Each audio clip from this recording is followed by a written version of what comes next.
There is this video. There's always a video. It was released all the way back in 2009, and it's just some shirtless dude trying and failing to play Through the Fire and Flames on Guitar Hero 3, and doing so with unreasonable levels of passion. Yelling, swearing, jumping, gyrating, whipping his guitar controller around, and getting mad whenever his antics activate star power when he doesn't want to. I am gonna fail because I need that star power for later on. No!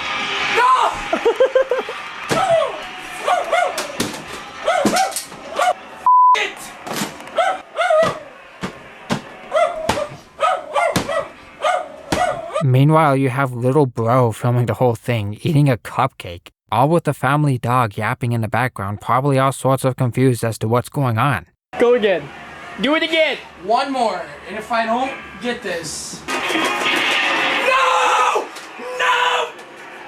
At this point, unless you're a dog, it should be obvious, right? You know it's fake, they know it's fake, look at them smiling. And I like to think they know that you know that it's fake. So, at this point, why not just double down?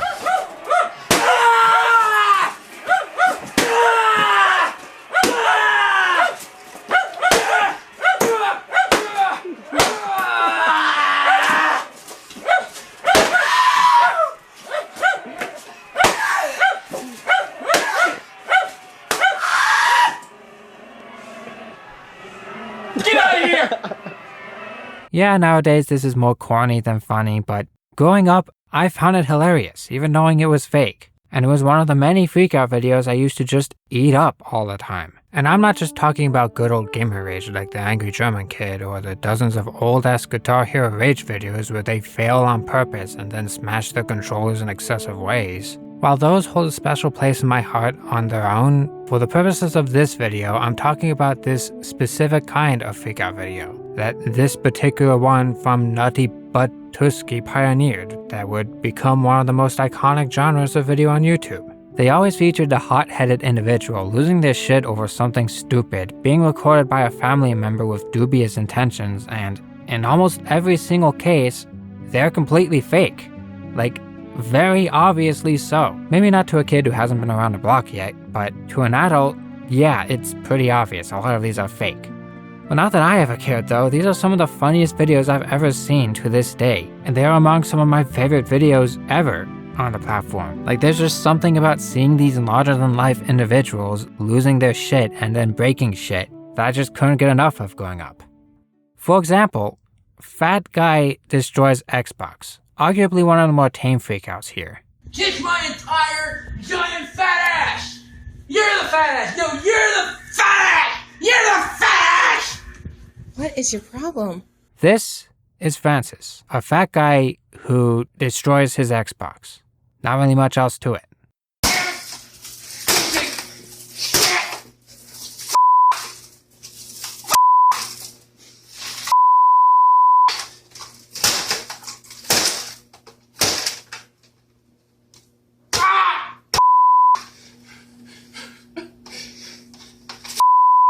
Somehow, as a kid, it wasn't immediately obvious to me that Francis was a character, even after watching multiple other videos featuring Francis, as well as other out-of-character videos from the guy behind Francis, also known as Boogie2988, who would make it abundantly clear that the Francis character is fake. First question I get here is, Boogie, is that the real you?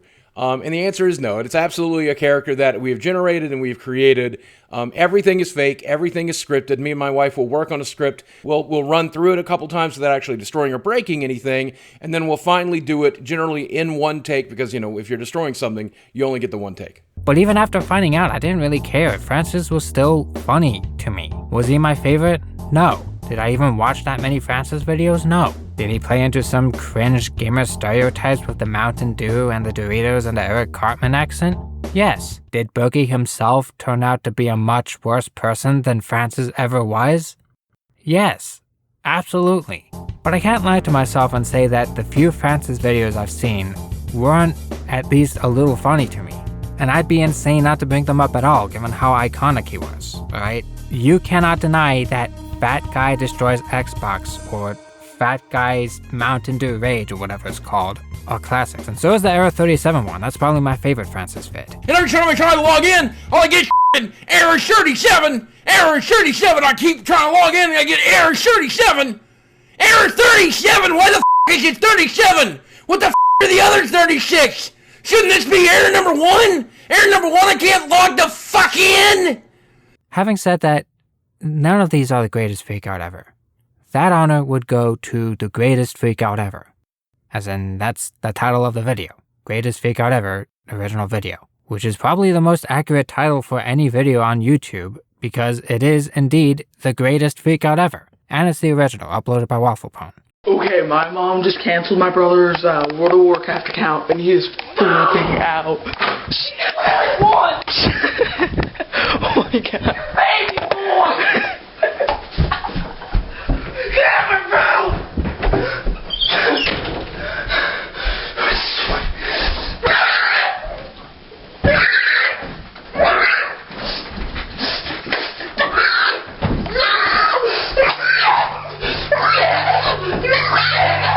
Out of every single fake freakout video I will discuss here, this one stands above all else. Not only is it among the first of its kind that I know of, having been uploaded just 1 month after the Guitar Hero freakout, but it is, in my opinion, the best, most iconic, and the most batshit insane of its kind, to the point where it might be in the running for greatest YouTube video of all time. Full stop. And that's not even nostalgia talking, I genuinely think this is up there.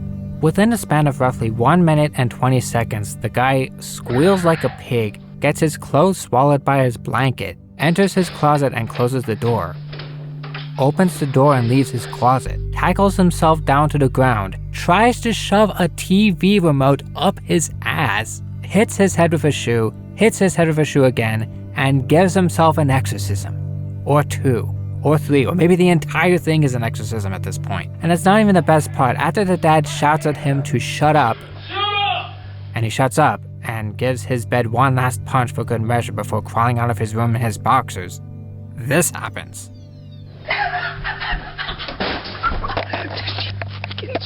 Like, little Bo just comes sprinting in all giddy and shit, knowing he caught absolute cinema.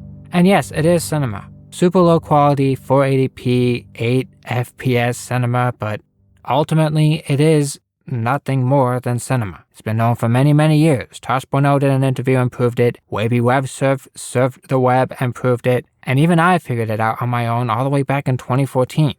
It's cinema.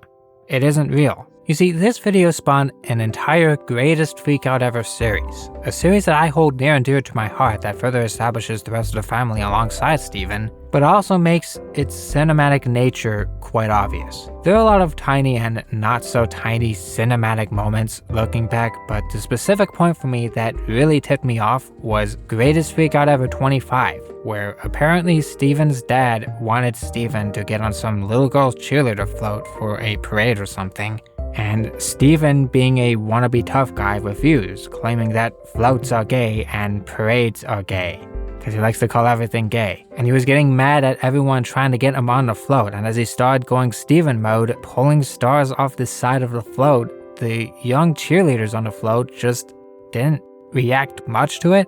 This big angry man screaming at everyone and literally attacking the float, and they're just like, whatever. Even when Steven eventually jumped onto the float to go on a rampage, the cheerleaders just stepped off with no real sense of urgency or self-preservation. One of them even fucking smiled up at Steven as she jumped down, like, come on. I don't care!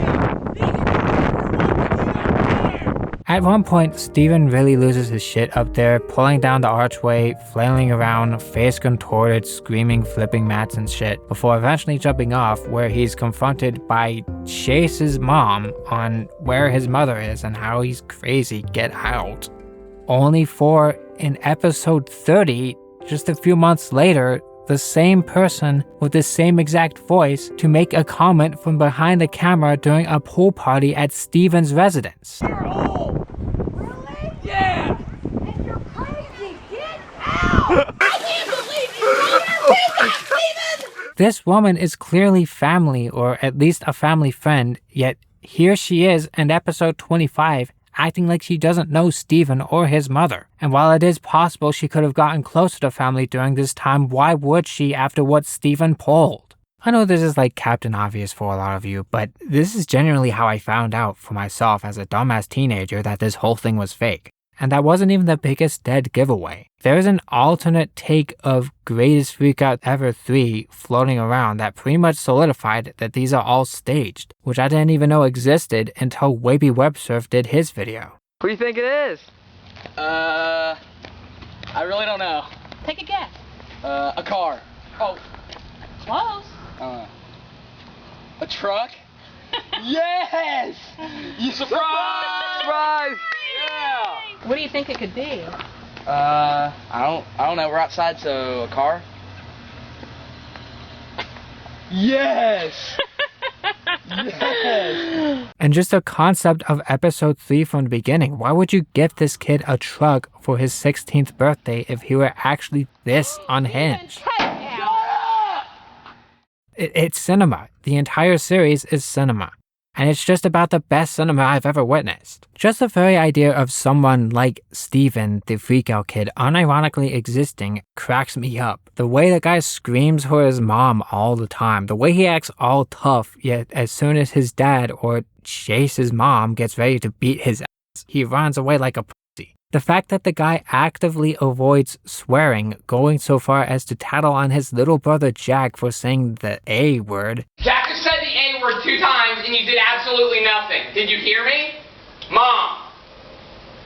Jack just said the A word 2 times and you did nothing. And yet he will readily drop slurs and call everything gay, and no one seems to bat an eye. Everyone who watches the video, screw you. You're all freaking need to get alive. This is definitely the most poorly aged aspect of the entire thing, more than the fakeness of it all, but he only uses F slurs and R slurs in the earlier half of the series, which was still firmly in the first decade of YouTube when it was more common anyways. And even then, it's pretty clear that the angle is you shouldn't be doing or saying anything Steven does or says. While it may not be something that you can or should get away with nowadays, back then it was just another part of the puzzle that was the Steven character, along with the fake tough guy act, the exorcisms, the aversion to anyone touching him, the various phases of his life. It all served a purpose in painting a picture of this odd individual with extreme anger issues. Like, this is very much a character being portrayed by an individual who isn't actually like this in real life. And to me, that actually makes it more impressive, especially considering how shockingly consistent the entire series has been, even to this very day. There's this clip of a live stream Steven and Jack did in character only 4 years ago, where they were messing around with a Ouija board and they apparently summoned a demon at some point. He just summoned Lucifer in the house. I swear to God the chair moved. I swear to God on everything. The chair, I swear on my house that the chair moved. An interesting tidbit of lore about this series is that Steven's house is supposedly a Christian house, which is the in-universe explanation for why Steven doesn't swear, because he's a Christian, clearly. And that's also why when that demon was released into the house and all the Christianity up and left Steven's soul, he started swearing like a mother trucker, like an actual trucker. He went off. Here, get it out of my room! Oh, that shit! You just summoned the f***ing devil, dude! Get outside, dumbass! The stream is... Get outside, you dumb shit! Dumb mother. God, you have a problem, Summon the dude. demon in the house! This isn't even a mainline greatest freakout ever video, and it still manages to be one of the funniest moments of the entire series, even more so if you know the lore. It's just another example of how talented of an actor Steven unironically is to keep up with this charade for this long, evolving it just enough for it to stay funny. Pretty much every single video in this series stands on its own as an absolute riot. And that original video is still in a league of its own and is by far the most insane and honestly most believable freakout Steven has ever performed to this day. Like, seriously, the fact that this is fake makes it more impressive than if it were real, because of how unbelievable and believable it is. It doesn't have much setup at all, it makes just little enough sense to make sense, and I can honestly see someone actually freaking out like this. And that's what makes it so great, the fact that it could be real. It is, by every account, the greatest freakout video ever made. but it's not my favorite one. Close second for sure, but my absolute favorite would be The Return of the Angriest Guitar Player in the World by The Tree Man, with its predecessor being a close third. These are all on the same level of brilliance and personal nostalgia for me and could easily be swapped around on any given day, but after thinking about it for a while, yeah, I think Return of the Angry Guitar Player is my favorite Freakout video, if not my favorite video of all time. Even to this day, it was the first YouTube video I ever watched on my own. It was one of the funniest videos I've ever watched. And despite me having rewatched it literally hundreds of times at this point, I still find it to be absolutely hilarious. All the times he growls at his wrist and gets all red in the face and screams at the top of his lungs as he keeps messing up the notes. Like, there's dynamic range to the audio here, alright? And that means the quiet parts are quiet and the loud parts are particularly loud. And the loudest part of the videos aren't the guitar or even the breaking of the guitars, it's the voice.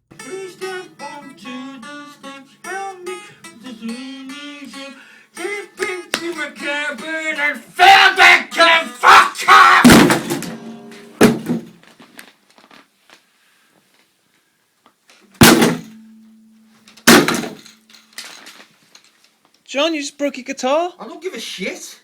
And thing is, I'm not even sure these are fake. They aren't super over the top like the greatest Freakout ever videos, or anywhere near as obvious as, say, Angry Grandpa or Francis. They are incredibly consistent with the fine details. It's clear they were recorded across multiple days with new t-shirts and new guitars appearing throughout each video. The guy consistently blames his hands and wrists for fumbling, often going as far as to punish them for it. He likes to destroy his guitars with his feet, and only his feet, even when holding the guitar he's actually playing that he actually fumbled the notes on. There are actual proper rants thrown in there about concentration levels and how he has to play while seated in a chair and how he can't do it while standing.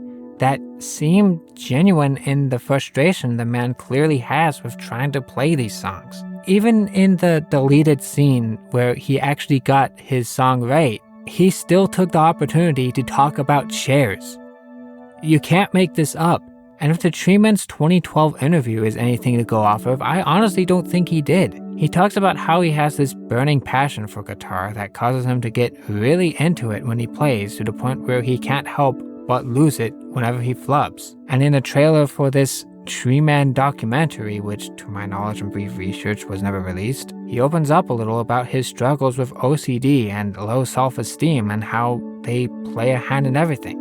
And it actually makes a lot of sense. Like, I feel his soul. I don't play the guitar, and to my knowledge I don't have OCD, but I do play video games, and sometimes, especially with multiplayer games back in the day, I used to really get into matches. Like, I used to get into this zone where whenever I missed a shot or a save or got demoed, I'd feel a twinge of frustration with myself. Granted, never anywhere near the level of the Tree Man, but still, I can totally see him getting this frustrated.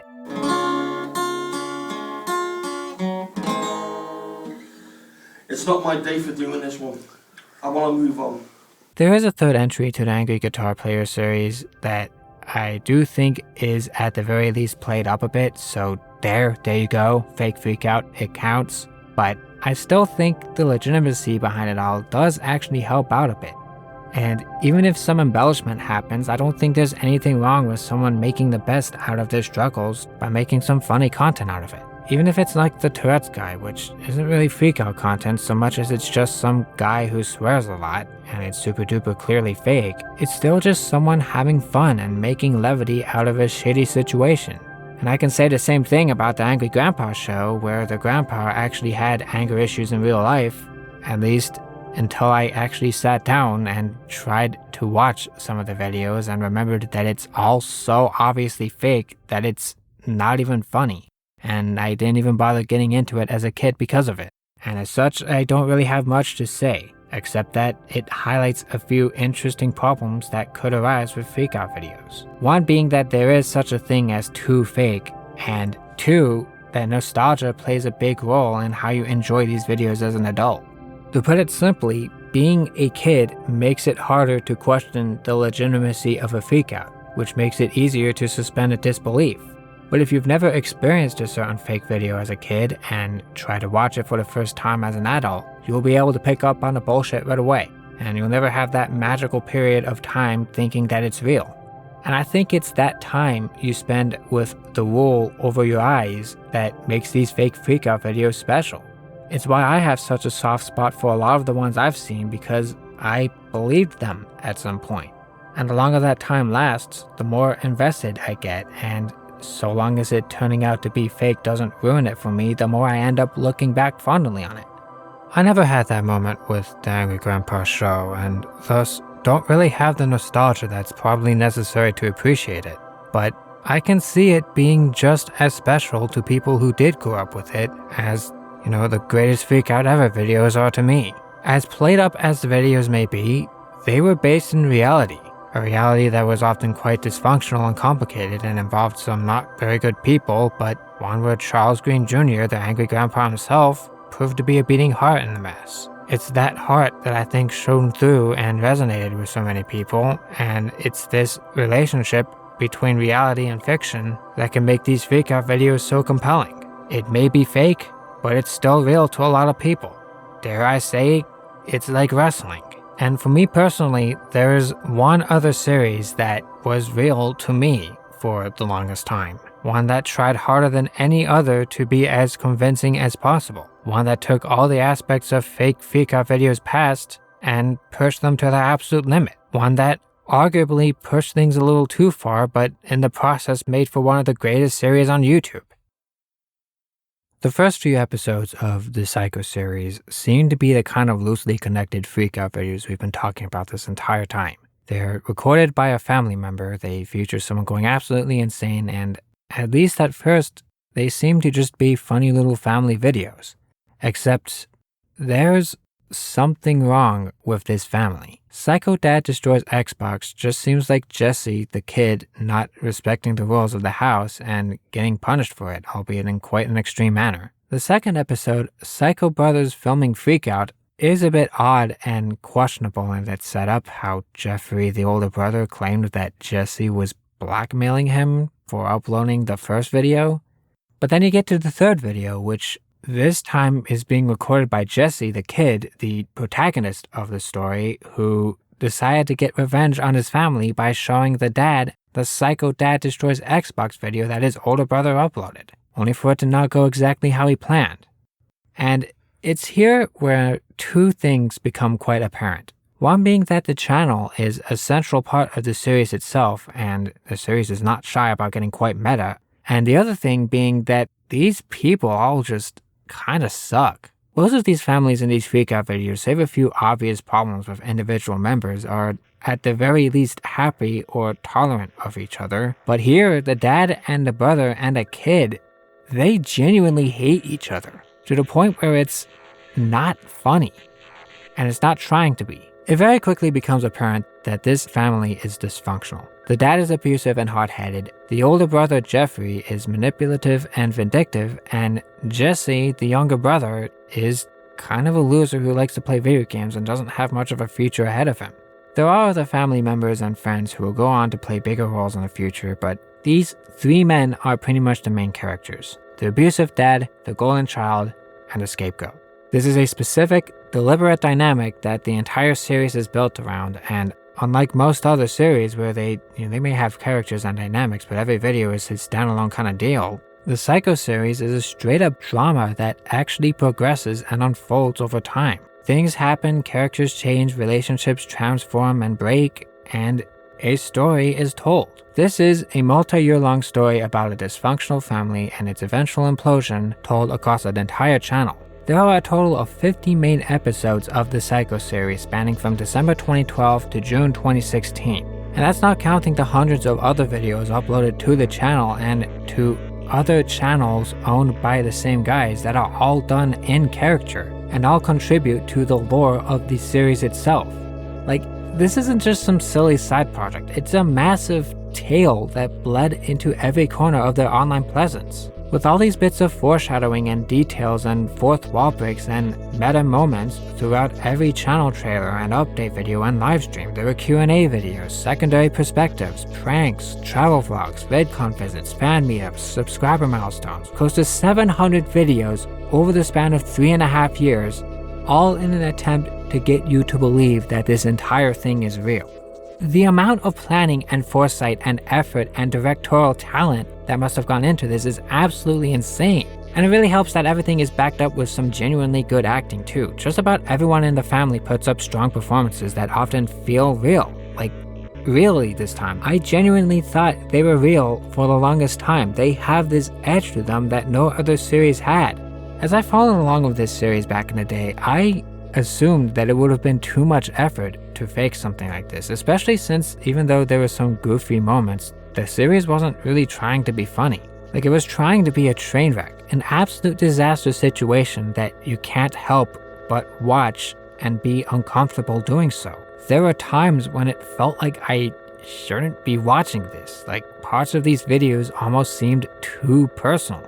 And it's not like all the freakouts are even particularly extreme or over the top, but the story surrounding them is so intense that they're more like a result of the story than the main point. And it kind of forces you to engage with the drama itself, which is just so painful to watch. Some of the events in here are kind of horrifying to witness. The pranks, the game system destructions, Thanksgiving being ruined, all sorts of finger pointing, all who's manipulating who, the mom and dad being at odds over dad's treatment of Jesse, all the retaliation and revenge that just keeps building up to something scary. All the while Jesse, who is often the scapegoat in a lot of these situations, gets driven more and more insane until he starts to become more like the rest of his family. Like the time he ruined Thanksgiving or torched the Christmas tree because he didn't get anything for Christmas because of what he did during Thanksgiving. Or the time he broke dad's sports trophies after his 100k play button was broken. The time his family did an honestly pretty funny and relatively harmless prank with a bladeless chainsaw, and Jesse tried to retaliate with the same prank at another time with the blades on. It's a situation where Jesse is clearly getting more and more insane, but you also can't help but pity him.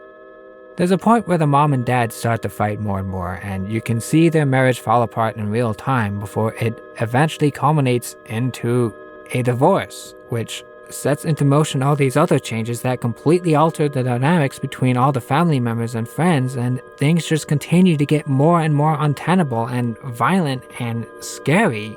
And Jesse loses his sanity more and more, and you can see him crack under the unimaginable pressure until he finally breaks. You made me this way! You made me this way!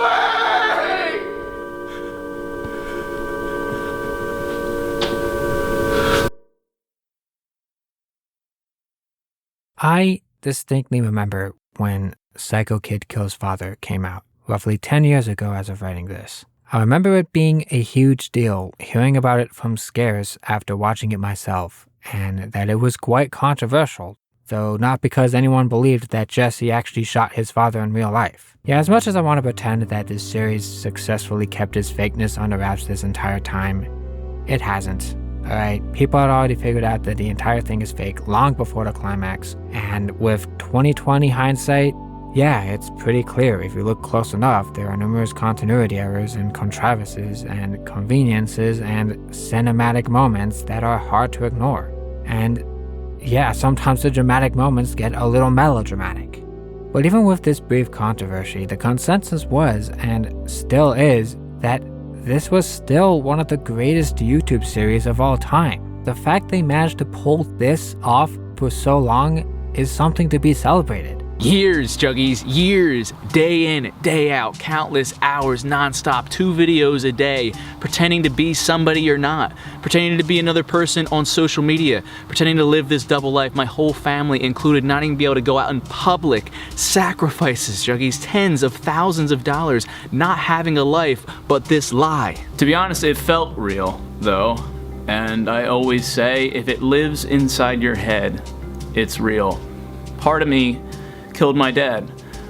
Arguments happened, destruction happened, everything that you saw happened, and there are some very real side effects of that. And as for this particular episode in the canon, I think this might just be the crown jewel of the entire thing. Not just as a climax to a multi-year long story that was told to close enough perfection, but as a perfect example of the kind of risk-taking involved with these kinds of videos. They must have thought long and hard about how a video depicting straight-up murder would go down, and whether or not people would be able to tell if it's fake, only to realize that people have started to figure out that it was fake and ultimately decide, f it, they know it's fake, you know it's fake, and they know that you know that it's fake.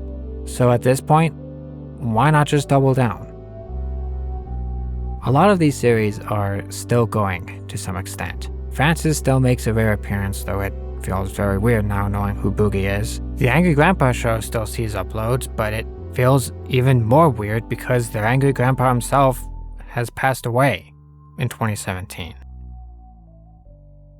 There are still psycho videos being uploaded today, though these are more in line with the funny freakout videos because, again, they know it's fake, you know it's fake, they know that you know it's fake, and now you know that they know that you know that it's fake. They even collab with some of the biggest freakout stars in the space. And I have to say, it's quite entertaining seeing these larger-than-life characters interact. If there's any one series that I think is still going strong to this day, it would probably actually be the Greatest Freakout Ever series. There haven't been any controversies with them that I know of, and I'd argue Steven, in his 30s, as a dad, still has it. Jack, what is that? It's a fountain. Okay, what's on top? What's on top? What's on top? What do you mean, what's on top? An upside down pineapple. What does that mean? I googled what that means. Bree told me what that means. What does that mean? International signaling sign and fruit of swingers. It is! But nothing anyone makes nowadays will ever compare to what's been made back in the 2010s, at least for me. And yes, it is mostly because of nostalgia, I'll admit. I could make this argument for just about any video I've grown up with, and I'm sure you can make it as well for what you've grown up with. But I'd also argue that nostalgia doesn't do heavy lifting for anything quite like it does for fake freakout videos. Even if being fake makes it more impressive, knowing something is fake tends to take you out of it. And it takes a naive child, such as my underdeveloped teenage self, to believe it for long enough to form memories of it. And while you can grow out of something or decide something isn't for you anymore, you can't take those memories away.